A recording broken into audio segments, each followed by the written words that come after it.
We're a few weeks now into the NHL and NBA seasons. The Bruins off to a surprising start. Not high expectations here, but they're 10-7, second place in the Atlantic Division. Celtics is a little more modest start, 5-6, coming off a nice win over the Celtics on Sunday night, though. Of those two teams, where they're starting out right now, whose start are you buying more, Chad Finn?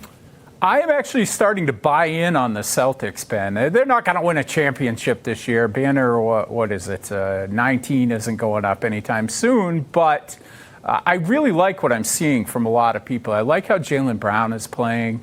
I think Derek White and Peyton Pritchard will be fine once their shots start to fall a little bit more, and they're established good shooters. And some of the young guys are really fun to watch. Josh Minot.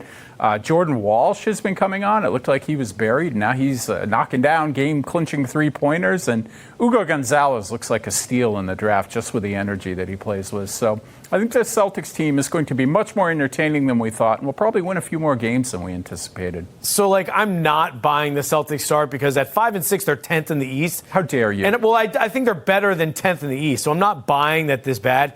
At the same time, Chad, can they defend the paint? Can they out-rebound another team? Their lack of size on the inside is very troubling for this team moving forward. But Keita is playing well. He's reckless on defense. He loves to block every shot he can, and he's a lot of the reason why that they struggle with their rebounding because he's out of position. But when he plays well, he's very effective. And I think they're going to figure it out there a little bit. They got a good game against in the second one against Orlando from Luka Garza. It's going to be piecing it together with the bigs every night for Joe Mazzulla, but it's not as hopeless as it looked in the first 5 or so games of the season. No, that's true, and it's certainly not as hopeless for the Bruins. I think there was not a whole lot of hope for that team entering the season, but they've ripped off 6 straight wins now, Chad. I'm not fully there on buying them yet. I think they have been beating up on some bad teams, but I think the Eastern Conference is also down.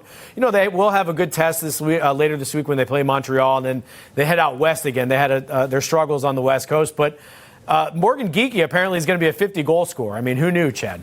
Nobody knew. He was in the 30s last year, right? I think he had 33 and looked like a really good fit with David Pastrnak, but he's taken another leap this year, and their offense has been way more prolific than anybody anticipated. And I think the biggest thing, Ben, with this team is they're buying into Marco Sturm, that they took some lumps early and now they're playing great hockey.